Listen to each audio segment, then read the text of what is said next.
part 2. So here in Las Vegas, the live rosin game is pretty weak because the only products on a shelf are about $70 for 1 gram of live rosin. Yeah. And I know people in other states and legal states are laughing their butts off right now because normally you can get a gram of any good concentrate, especially like a rosin, for $25 to $50 in most of the states. Crumble. What is your views on crumble?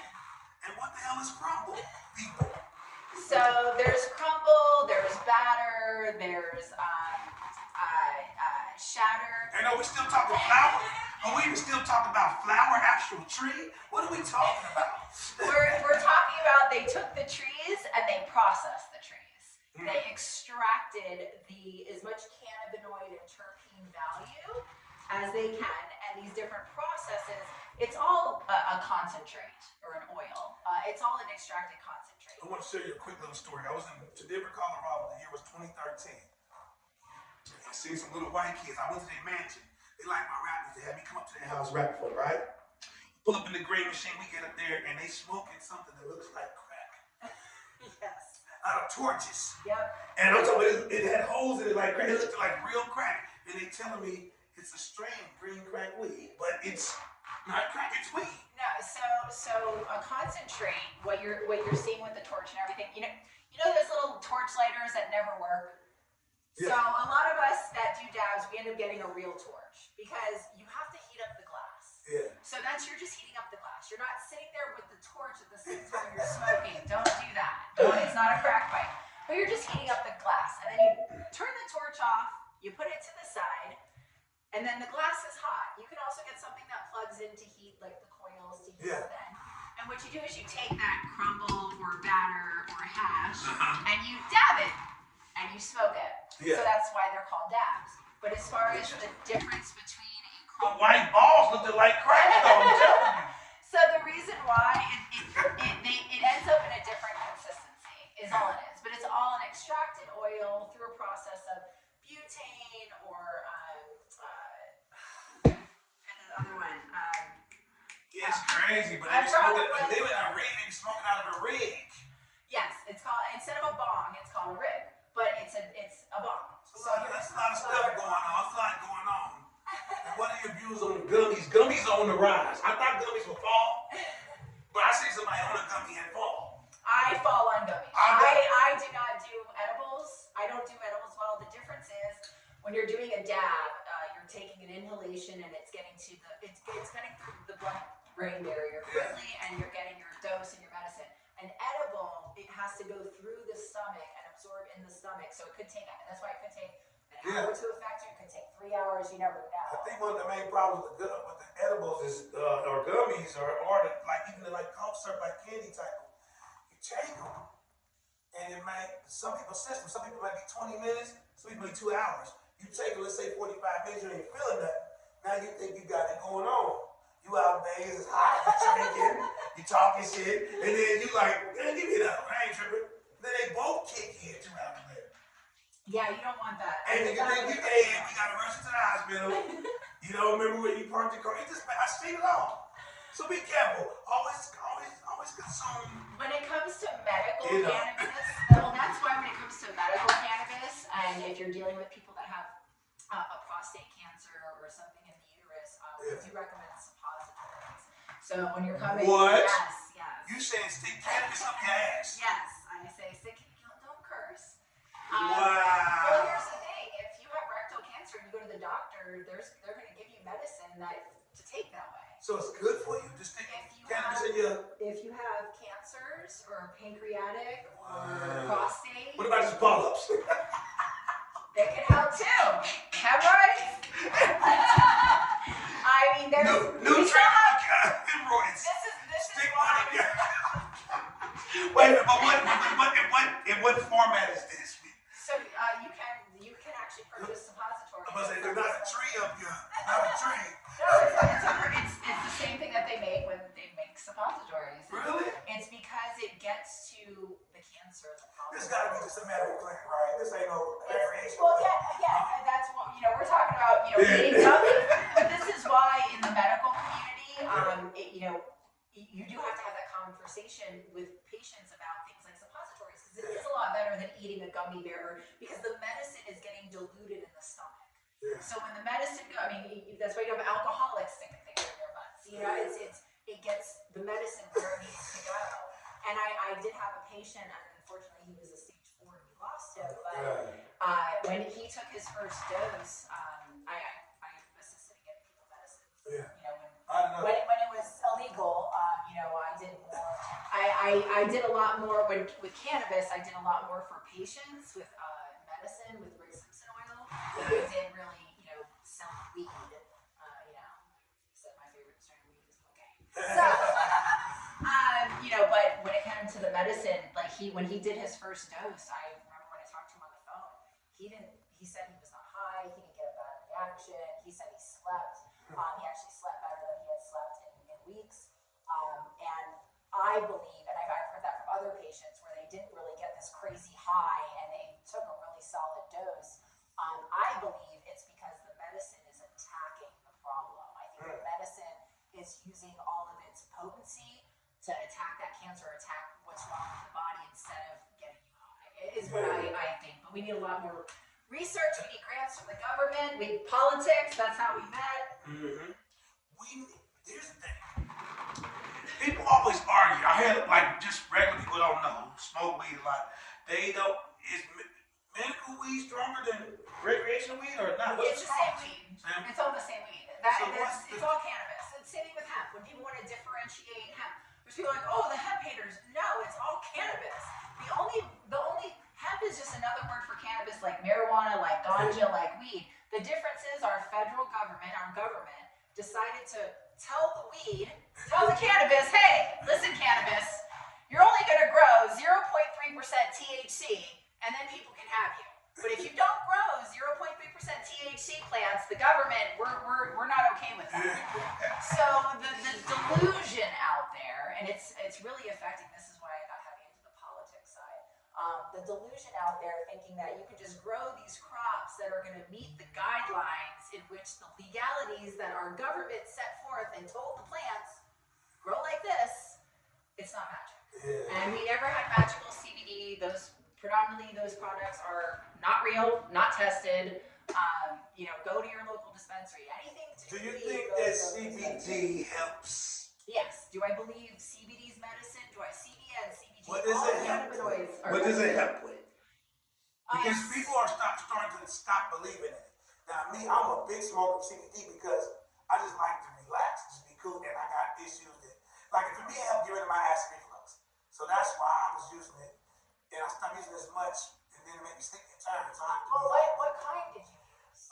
Well, I'm saying something. The first, did you get it from a dispensary? Well, hold on. The first, because I kind of know about CBD. The first CBD I ever had was Charlotte's Web, the beginning of CBD. But I heard a story about the girl having the seizures. I think 400 seizures. So here's the thing. A day wearing a helmet.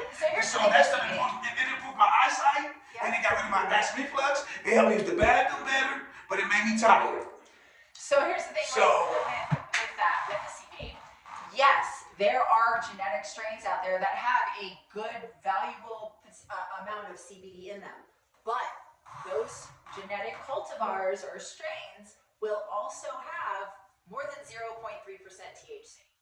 I like that word, cultivar. You can't... Tell them what that is. What's a cultivar? Cultivar is another word, is the actual proper word for strain or strand. And yeah, get your vocab. The cultivar is the proper scientific term for the plant genus. Yeah. And there's only there's three different kinds of cannabis. There's cannabis sativa. Okay. The one that brings you up a little bit. There's cannabis indica. Okay. And there's cannabis ruderalis. Ruderalis. Never heard of it. Ruderalis. So what's that? Ruderalis is a smaller plant, and it doesn't grow a lot of mass. And this is why it's underused. I've never heard this. And that's why it's underused. Now, the genetic specialist I told you about earlier, he told me that in his grower circle of like 60 years, that was the genetic with the more potent CBD strains. So, and other cannabinoids. So again, their CBD got THC was discovered in the late 80s, early 90s, okay, in Israel, by Ralph Machlo, may he rest in peace. Now, he just made the discovery of THC, discovered why THC reacted. We didn't know why THC got us high, because we don't have THC front or lobe receptors. But what they found was the endocannabinoid system. And this is when medical cannabis got big, was the discovery of the endocannabinoid system.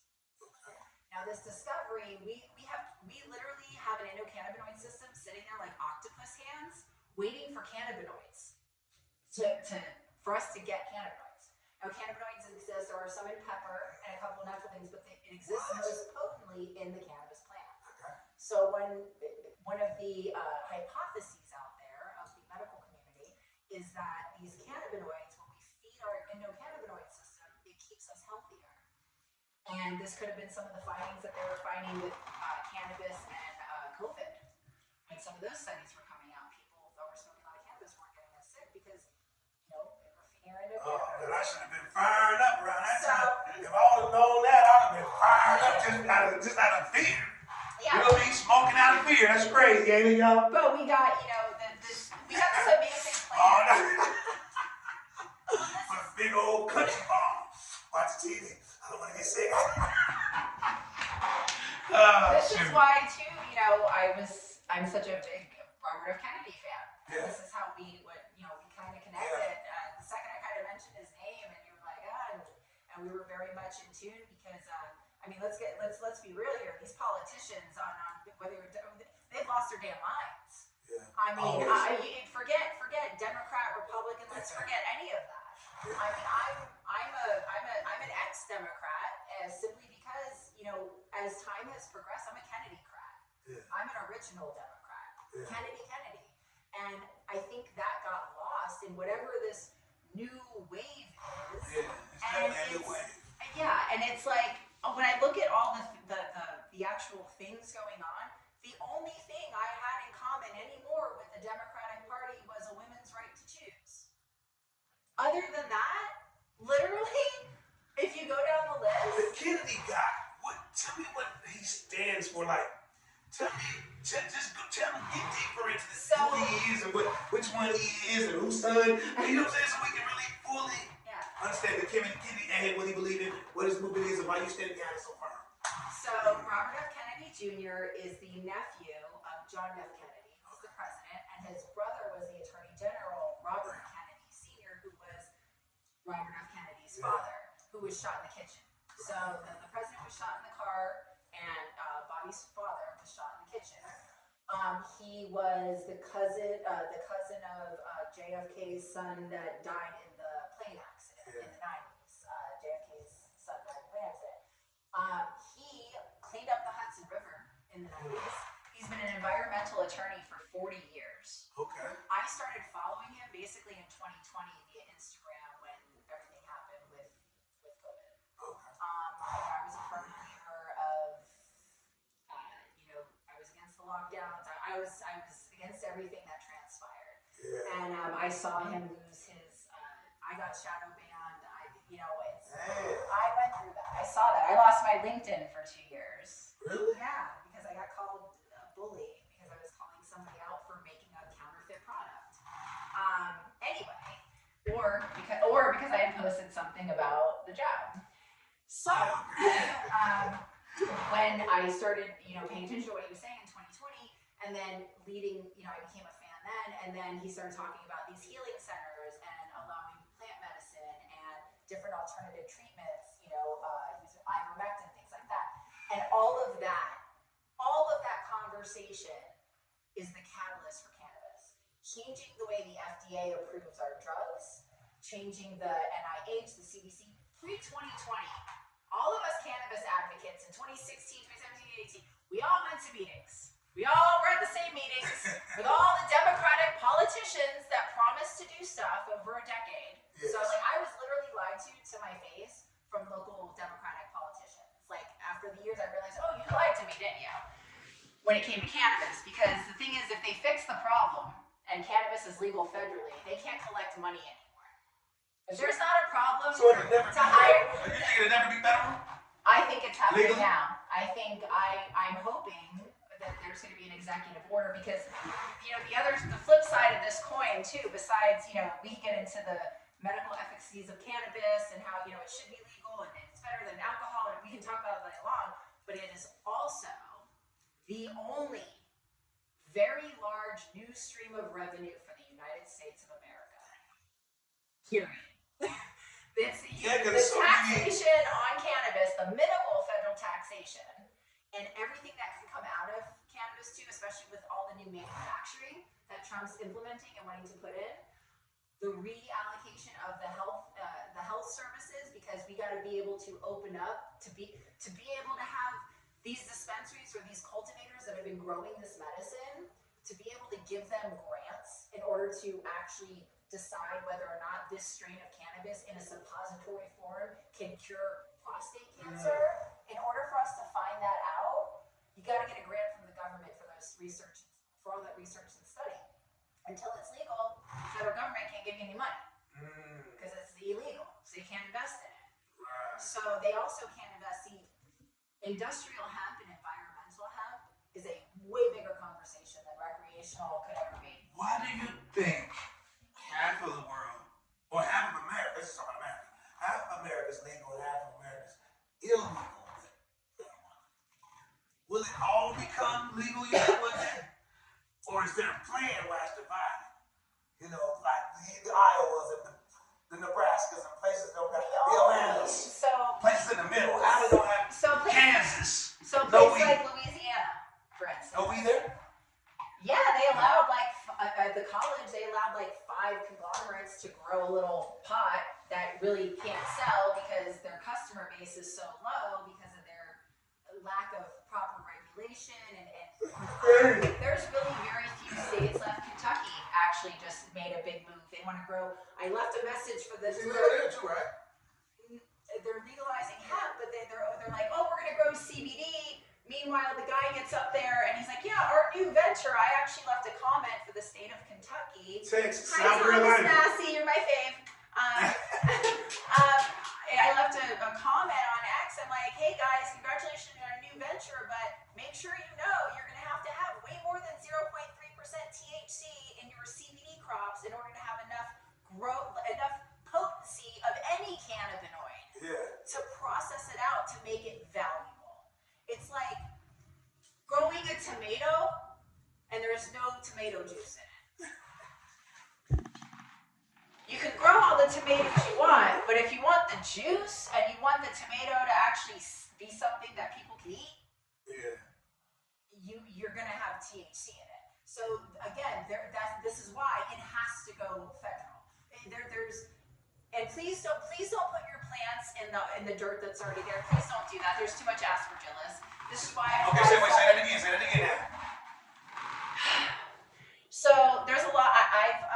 I've had some product tested a couple years back, and I hypothesize that if you just grow these plants, because here's the thing with cannabis, it pulls everything out of the ground.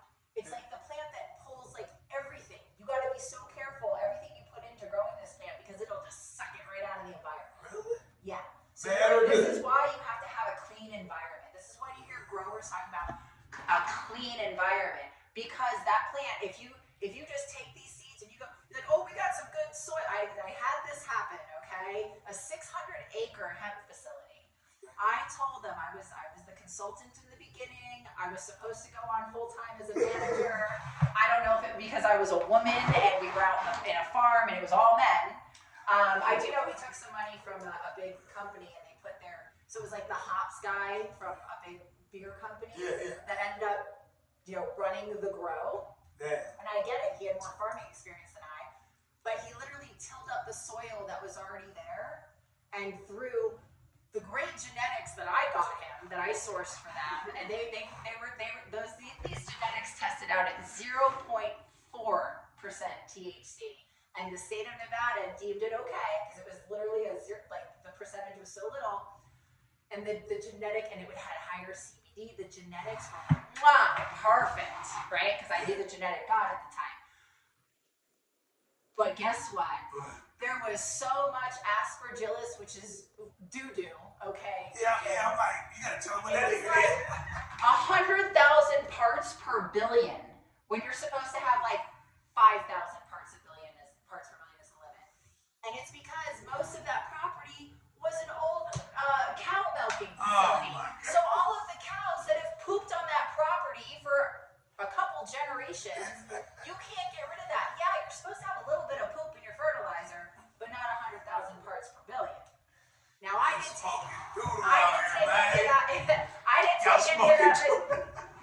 didn't take any of that material, but I know other people did. Yeah. And this is why I do not suggest flour being purchased anywhere except for a licensed dispensary or your go-to guy or girl. Yeah. Here's a question I personally want to know.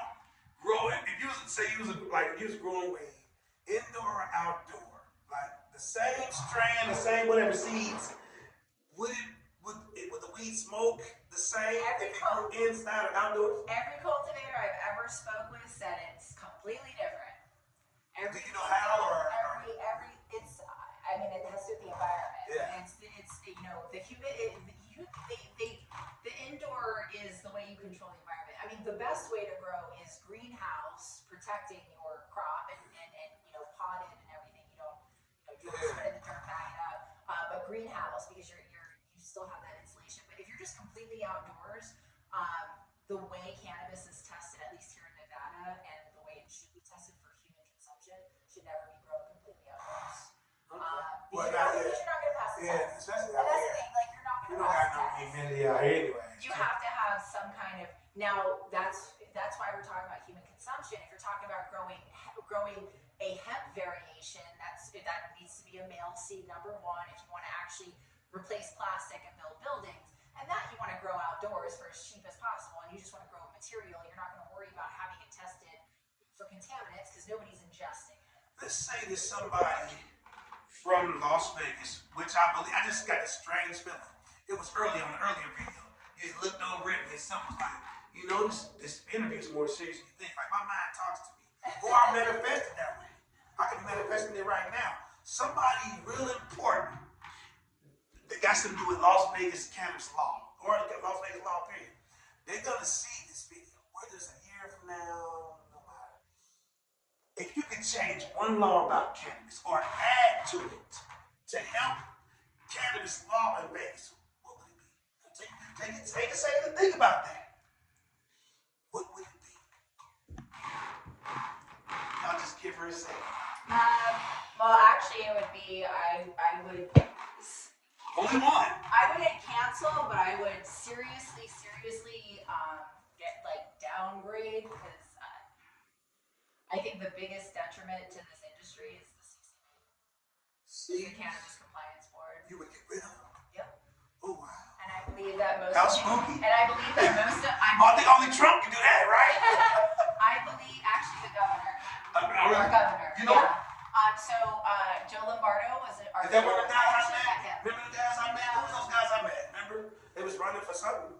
Remember the event that I performed at? Oh yeah, you got They was one of the guys was running for a local office. Okay.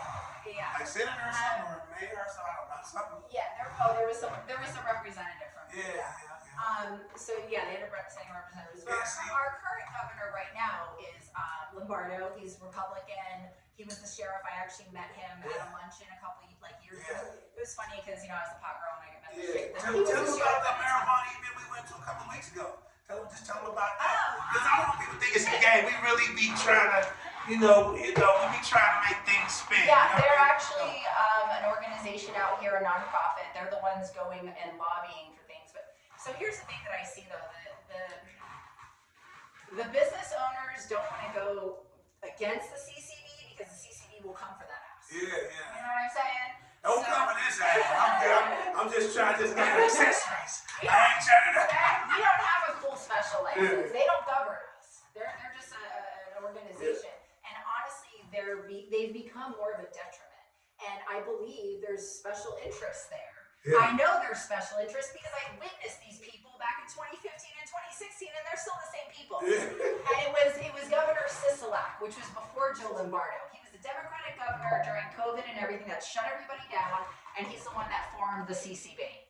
And it was supposed to help the businesses streamline things like getting approvals for little things here and there. Now it's turned into a full-on body that every decision they have made for the last 6 years has not brought the industry forward. If anything, it's brought it backwards and deterred it. And it's very sad what has happened. I witnessed Las Vegas go from being a leader at the end of 2014, beginning of 2015, to be a leader in the development of the best cannabis industry in the United States, from the way it was tested to distributed to the whole thing. And I don't know what happened. I don't know if it was just a handful of like the biggest companies went ahead and said, we're just going to be the biggest companies and nobody else can do anything, and that's it, which is what I feel like had to have happened, because I don't understand why a business would not want to do everything in its power to get as many people on the streets selling their weed. They cut off every single hand, every single person. There's people out there that can go and get a couple $100 permit to throw an event, to have a dispensary come in and showcase and bring their weed and sell it. I mean, there's a million of vendors saying, like, it's common sense. There's a million different ways that they can let entrepreneurs come in and sell a little bit of weed. But honestly, now it's come to the point where who wants to? Why now do you want? Speaking, there's so much going through my head, and we can go on this for hours. Until they change the regulation being, basically an over-regulated mess over a commodity that's literally just a commodity. Yeah. That has like no margin of profitability. So it's like, of course they're gonna try to take what they can. Like there's no money to be made. Yeah. If you have to put if your business model means a gram of rosin needs to sell retail for $70, and that's how you make a profit, honey, you're already underwater. Yeah. If it costs you that much to produce to where you have to mark it up that high, if you're just thinking, let's think regular 50% wholesale retail. So you're telling me your wholesale price for a gram of rosin's $35 for a wholesale, when in like every other state, even Oklahoma, and they're just medical. Yeah, I can get 3. Shout out to Oklahoma. What up, Oklahoma? Oklahoma is, let me tell you something. If somebody's gonna start a weed business, go to Oklahoma. That's what everybody keeps You're saying. not gonna make money right now, Shout out to my homegirl chicken in Oklahoma. she's deep in the weed, you know what I'm saying? She's so deep she called me back. Listen, there's not enough distribution because it's just medical there, but if you can just sit there and wait it out and then sell online the second it goes I do want to say this. Shout out to Black Magic Dispensary. I'm in 2 locations in Oklahoma. Shout out to Black Magic Tulsa. You know, what a Black Wall Street, they burnt it down. You know, let's rise it again. Black-owned business. All right, anyway. Hey, at least they're not, listen, as long as their black-owned businesses are getting the grow, the cultivation, everything that they're entitled to, because they're not doing it here. Yeah. And it ain't right. It really is not right. Yeah. And we need more black athletes. I'm going to say this, though, on my side of the fence, thinking about it. We need more black athletes, because they got the money.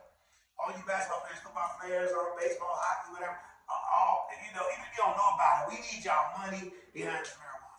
Well, and let's not forget about the ladies, too, okay? I mean, there's not enough women owners either.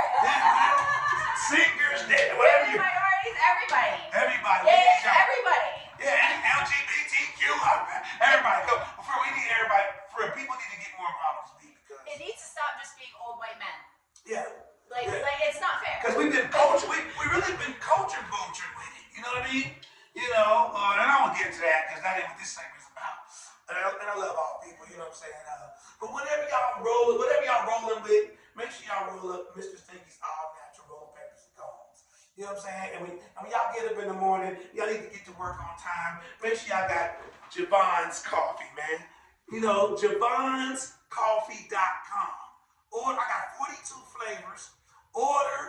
I got 18 different teas. Support black-owned businesses. I'm looking for investors. Right now, I'm only online, but I need pounds and pounds and bales of this stuff. Get behind me, because let's get ready to take off. That's all.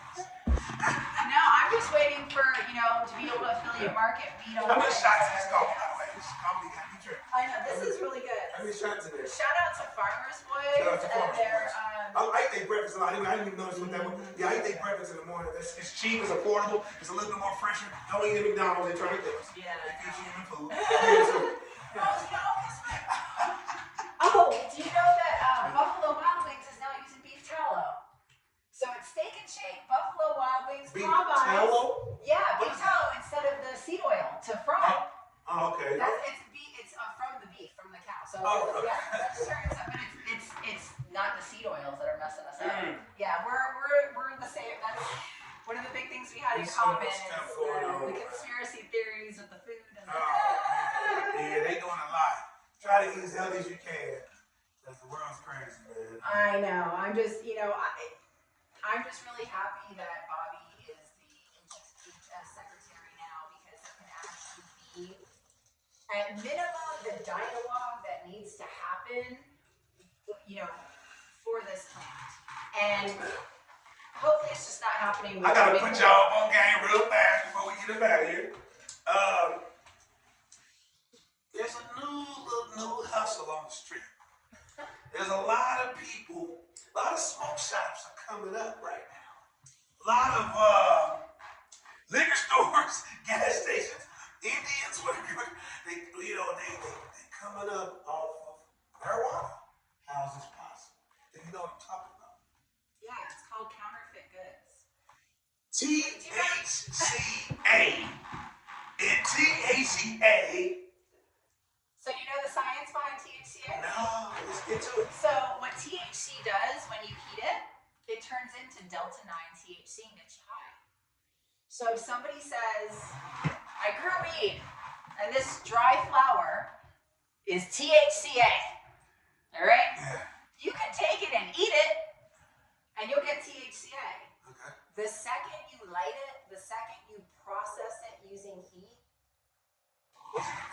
the THCA converts to delta-9. THCA, delta-8, all of that shit is counterfeit goods. It is bigger than the fake Louis Vuitton. Okay? If you think the Louis bag's floating around. They say that's how Little Baby made 34 million, the rapper. Yeah. Because he got his own THCA strain. Because think about it, he live in Atlanta. He can't sell weed legal like that. He could make him some lawyers get a brand. The second that product is tested, okay, and this is what's scary about it. They get rich, dog. They're gonna get a lawsuit. Yeah. Because if I'm a single Trump had to get legal though. And he's back in office. But you're still selling a counterfeit good, and the second somebody buys your good and you're telling them, no, it's not the get you high THC, it's legal. The second I have to piss in a cup and lose my job, or the second I get pulled over and the cops arrest me for weed because it is fucking weed. Sorry. Because it is real weed. Yeah, because it is. That's what I'm saying. People are getting rich in their hood. They say, duh baby? Little baby. Little baby. Honey, sweetie, I love you. I love your music. I think you should sell real weed all day long. You can't. But to turn around and say it's THCA, dude, if they come in and test your shit for real, you're fucked. Straight up. Straight up. Anybody that has weed, say, oh, I can sell this weed because it's THCA. All you have to do is Google, what does THCA make? The second it's heated, it converts to delta-9. It tests out in a drug test. It is all weed. Yeah.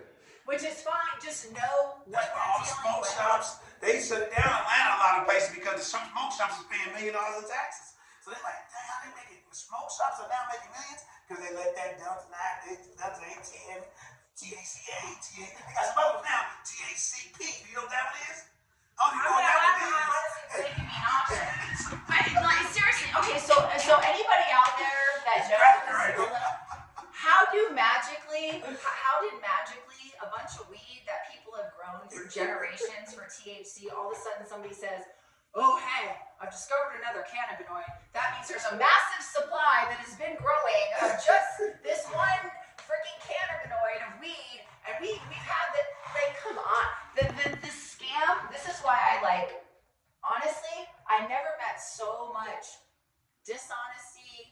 toxic sales, lying, counterfeit thieves as I've met in legal weed. I never met a bad person in selling dope. Ever.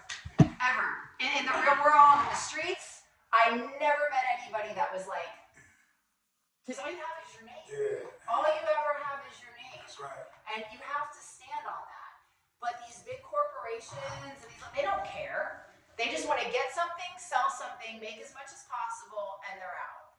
And the majority of them are selling counterfeit goods. And the thing is, a lot of the people at the front end sales, they don't even know what they're selling. They don't even know how to read a certificate of analysis. They don't know what it is they're even looking at.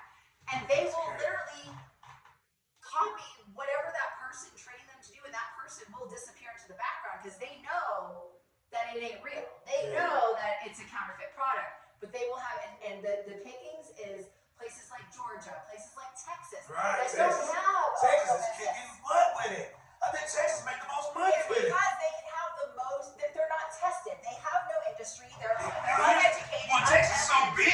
Right, so they can have. And they balling down there because they big drug dealers. They thugs. They out there. But it's the counterfeit, the smoke shops there, the counterfeit industry is thriving there. They real dispensary. They got the word dispensary on top of the THC stores. So Texas is really, they on the news about it. And here's the thing, they ain't gonna mail it out. That's what's crazy. You can't even mail out real THC, but you can mail out THCA to certain states. And that's how they get the thing is, no, you can't, but nobody's policing it. Well, if you own a shop, I know, but if you own a shop where you're doing drop shipping, you can. Oh, I know you can. With certain people. I was drop shipping. Long as the COAs is in the bag, you can actually mail it because they do it. I'm the one that started, told everybody to get a COA. In 2018, I was on LinkedIn. Really? Me personally, nobody talked about certificates of Really? analysis. Nobody. Wow. Purple leaf Yeah, hemp. that wasn't me. What does COA mean? Certificate of analysis. Okay. That's the certificate that's supposed to be attached to every batch that's made of a product saying this is what it tested out at. Yeah. And you're supposed to do it a batch at a time. These, and then all of a sudden I was like, where's your COA? Where's your certificate of analysis? And then all of these hemp, CBD hemp distributors and CBD isolate dealers started like making up fake documentation and posting it. And then when I say things like, why is your baseline number, because it should, the set standard should be 0.001 down all of the cannabinoids. If you look, what the level of detection is should be 0.001. That should be baseline. And then when you measure against that, if you have 5% or 3%, it measures against a baseline of 0.001, which should be a static standard. Yeah. But now they do this other, they call it a deviation standard. You know, we'll make a clip of this part. We'll make a clip of this. These gonna be some reels. Because now you dropping science, man. Yeah. So now, if you have a document or a COA that has anything besides 0.001 as the level of quantitation, means the quantitative level in which everything's tested against. You got to have that baseline. You got to test it against that mark. Yeah. But if they make those numbers whatever they want, then they can give you an output of whatever you want. Wow. Because if the baseline number to test, let's say Delta 9, which is the illegal cannabinoid, okay? If that baseline is not set to 0.001, but it's set to 0.5, then that means the output is going to be low because they already put the standard so high that you got to stay down here. But if you put the standard where it's supposed to be, then that level is going to be higher. Yeah. So what they do is it's called moving the needle. And this is why we need a federal standard to test cannabis across the board. But just so you know, when you're looking at a certificate of analysis, you want to look at the date. Even the biggest laboratories out there, if you go to their website, they have, there's a lot of labs that they've gotten their letterhead stolen, and they're just making it up, man. Is there a lab online you can just send something into? All of them you can. Can you give us one of the names? Just any name of a lab. If you want to drop that knowledge, if not, it's okay. Some people just want to know. Some people just want to know. If you don't want to give it out, that's cool. No, I don't want to promote Okay, gotcha. You know what I'm saying? But I will say, if you there's actually, I just heard, I don't know if you were there, it was at the event we were at downtown. Okay. But some testing labs, they don't even want to take hemp anymore. It's so dirty that it gets all their equipment dirty. They don't want to run it through their machines. And remember, I don't know if you're there, but somebody that runs a group was like, hemp's dirty, and said it really loud, and I'm like, can I video you saying that? And she's like, no. I met a lady from Arizona who actually had clean hemp, and she was trying to explain this to me too. But all the hemp I be smoking, it do be a little dirty. I feel weird instead of. But she sent me some, and I smoked it, and I felt clean. You don't know what pesticides they're putting on there. Well, she said she grew right. She grew it herself, but she don't use none of that. I think she used spray maintenance or something. She used bugs to get rid of she used no pesticides. Yeah, if you, that's why I recommend either go to a licensed dispensary that does test, or your local patient grower that has, Yeah, she was all about that kind of stuff. She makes products that go in your face and different creams. So just be really careful now, because in Vegas, another thing that they're pushing through with the legislation to give the CCB this ultimate power, now they're going to give them basically carte blanche that if they think you're doing what she's doing, because that's considered unlicensed, unregulated activity, they can go and I thought I read it as they could literally get a search warrant on your ass. What? But apparently it's just going to be all civil. Like that just means that that they can actually fine you $5,000, $10,000 for operating as a business if you don't have a license for hemp or cannabis. For the grow, You can't have license. We can't grow anyway in the back. You gotta be 25 miles outside of a dispensary, right? 25 miles. It's. I mean, you really can't. You really can't. I'm saying you live in Peru, you can grow right in your house. In Nevada, right? I mean, anybody can grow in their house. The second you start inviting people over to dispense is when you're gonna have a problem. You can grow your own and smoke it, but honestly, even in this city, even with the high tax rates and everything, it is way less expensive to go to the store. Yeah. It's a natural, when people talk about the black market, there is no real black market. The black market now is CBD distributors, is the people selling online hemp products. That is the black market. That is the problem. There is, people aren't running around growing weed in their closet to sell to the neighborhood anymore, because you can pick up an ounce for $100. Even at a QP at a time, that was like what, $7.50 for a quarter pound. It's less now, but that was, That's crazy. I remember.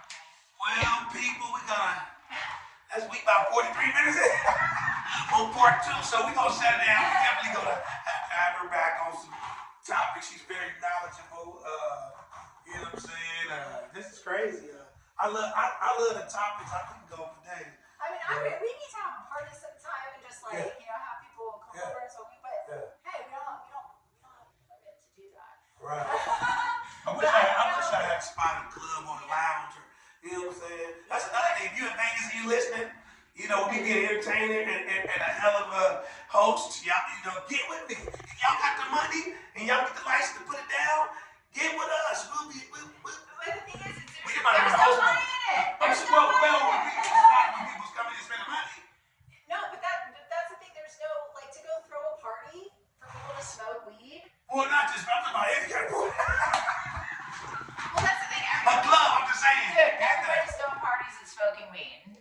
Yeah. And the second the CCB or anybody's going to take our valuable law enforcement and utilize those tools to enforce something that's legal is absolutely a travesty. Yeah. It is an absolute travesty. And I personally do not see our governor, Joe Lombardo, who was our sheriff, being okay with that. Yeah. I don't see him being okay with giving some organization made up of the lawyers that help these businesses build, okay? And there's so much conflicts that I've seen. I've been watching this since 2014, 2015. There's so much conflicts of interest that very few people were actually there in the rooms as all this was getting built, and I was one of them. And the other people in those rooms can't speak out like I can because they have special licenses. So, I support this industry probably more than most people because of the way I speak. I'm able to say things that they can't. But as far as being a big representative for the industry up there and talking to political people and all that, there's kind of a divide here.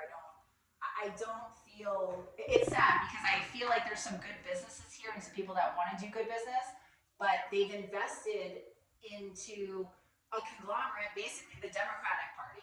Okay, they sat here, and a lot of these business owners, the majority of them are Democrats, or they came from the Democrats. Now, it's either you're investing in your business or you're investing in your personal. And there's nobody up there in this state that's fighting for this industry that is a Trump supporter or a Kennedy supporter. They're all blue no matter who.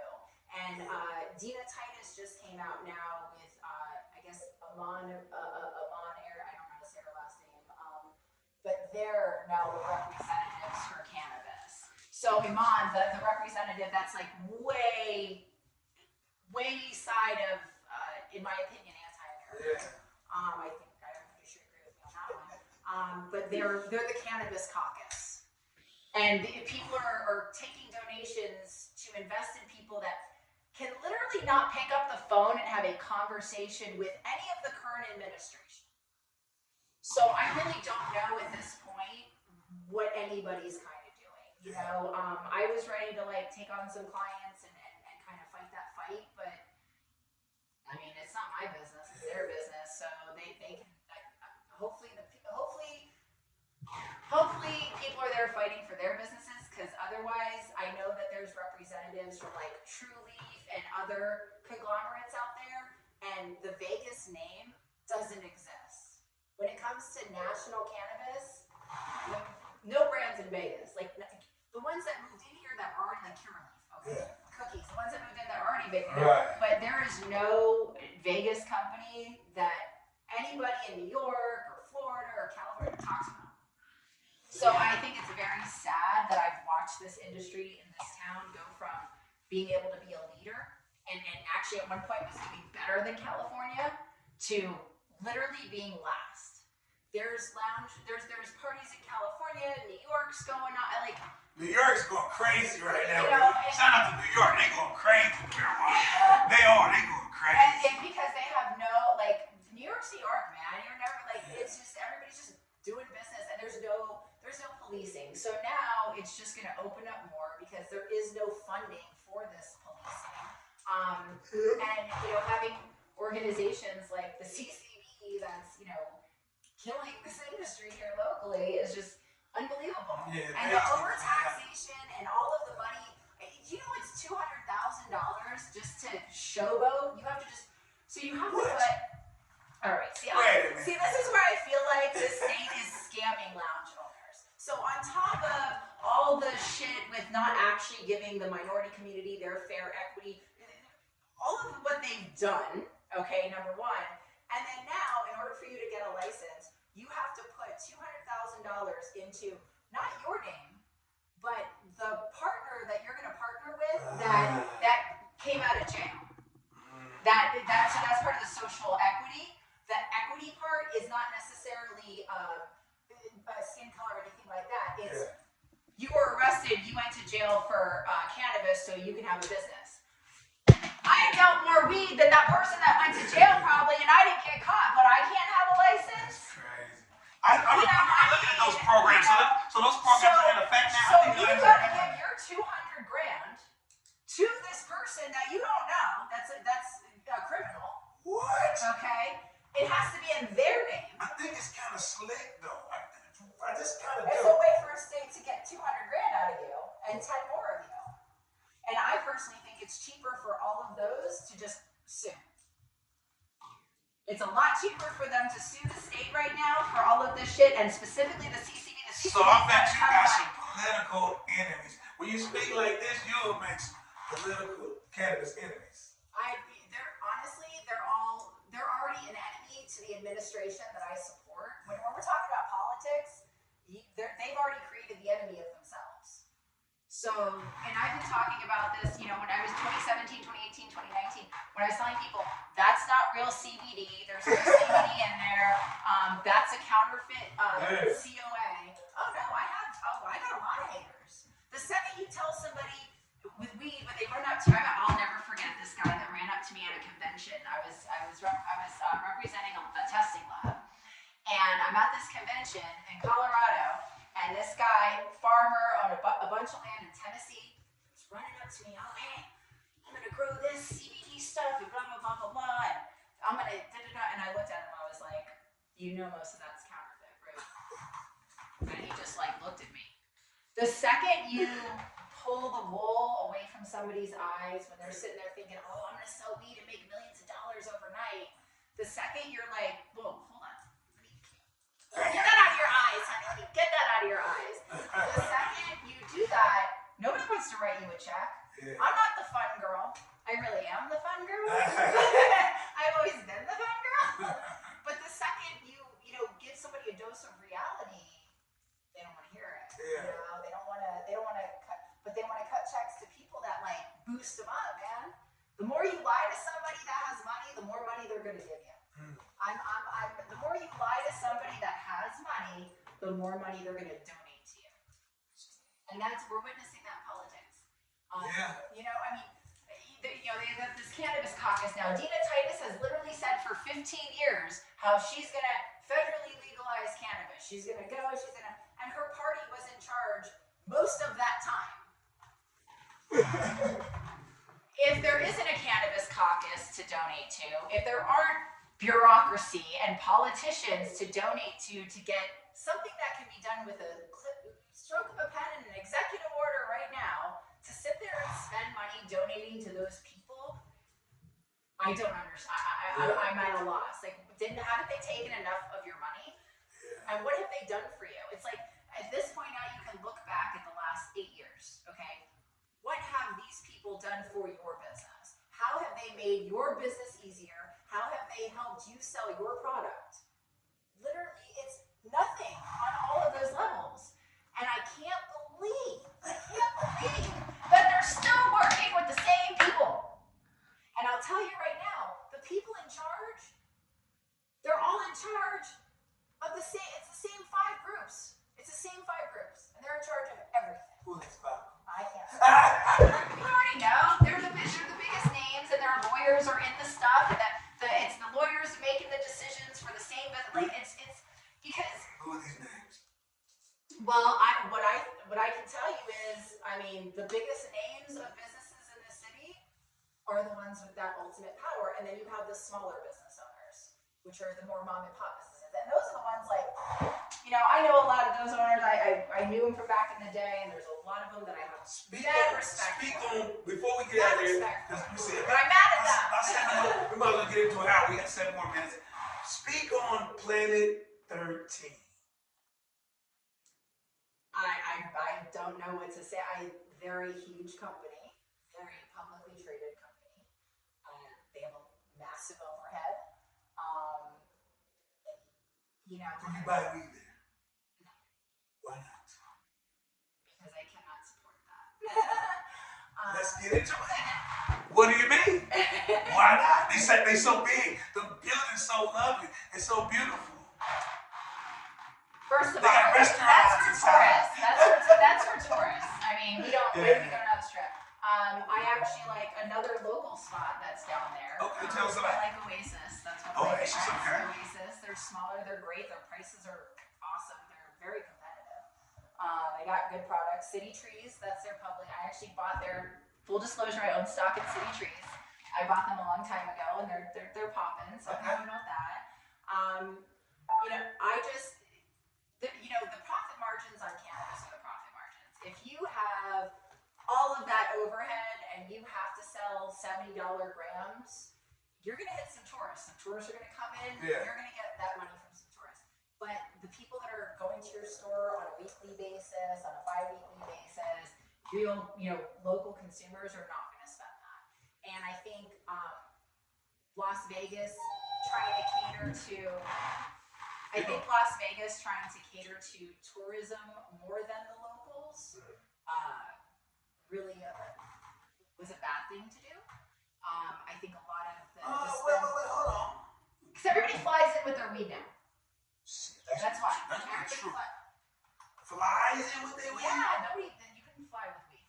I know, but everybody don't know that. Cause listen, no. Everybody doesn't know that, but Cause some people come here and don't even know it's legal. Like, so we got real tourists here. that's because again, Mother that's country. Missouri.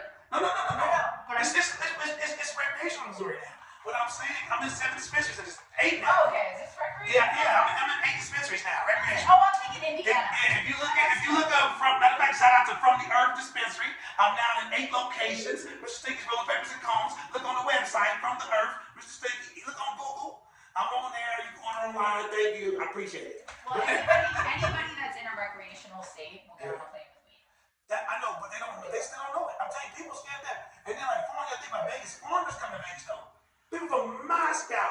But weed's not. They don't have weed to bring there. They Right, have they to come look here and for buy weed. it. I'm saying they go into the 13s and, you can smoke weed. They ask. They be like, you really can smoke it and stand outside and. Well, no, that's the thing. You can't. I know, but I tell them carefully. But if you're from another country, you probably won't get no real trouble. Let's just tell you to go in and put it out. Yeah. If you're local, you'll probably get a ticket. Yeah, honestly, I've been smoking weed on the streets of Vegas for 20 years, and no, I actually saw when I was on the strip, there was two black guys sitting there smoking a blunt. There was a cop, like right there. Because there's nobody to tell on no more. Like, even if people know, they like, run no tell, it's like no more running and telling. Again, Joe Lombardo, I think he would be very upset if the CCB and the city of Las Vegas tried to make our law enforcement write citations and get into possibly a situation because somebody's smoking a joint that's legal. Like, it's a waste of taxpayer money. It's a shame. And it's just a way that it's this group that wants to control you. Just like they wanted to lock us up, they want to control what you can smoke, where you can smoke. It's not American. It's not American, and it's bullshit. Yeah, it's crazy. But I like supporting more local companies. I like supporting and plus it's if you're gonna put out a product that I'm gonna consume. Again though, they have mostly products that have names like I'm not a big supporter of the Mike Tyson brand. I think Mike Tyson as a big figure for the industry really was a punch in the face for women. Physically and metaphorically, possibly. So, I mean, the history there with females, it's just not right. And for him to not come out and address that and actually do something like donate some money into helping women of violence or actually doing something to rectify that, he's never done. And that's not nice. I don't agree with. Everybody can make mistakes. People make mistakes. But dude, come on, think about the women out there. If you want to sit here and represent medical and be all like, cool, but stand up and say what you did, stand up, be a real representation. But a lot of this is a punch in the face to women across the board. The women in this industry, it's crazy because the gentleman's club industry, after my over 2 decades in that is the most sexist industry. It is all ran by men. Women that are the point of sale, the reason why the bottle service industry exists, the reason why guys walk into a strip club and spend $20,000, $30,000, $40,000 is because of the sales associate, aka the stripper on his lap, not the dude in the suit. That's gonna be another segment. We gonna save some of that knowledge because that's a good topic too. Yeah. When we come back and do it again, but we don't want to put them together. Yeah. Even though we met them together, that's what we're putting together. But look, we had 30 seconds. We about to here, say something, get some shout outs to people, say goodbye. What's up, everyone? I hope you've gained some knowledge and information from me. I've been studying and being a specialist. What's their handle where they can reach you on social media? Shannabis. Spell it. Shannabis. SHANNABIS. Drop the C, add the SH, you'll find me. Shannabis Cannabis. All right, if you ever want to invest, reach out, man. I'm your host, Don the Most. This is Stinky coming to you live like a bullet.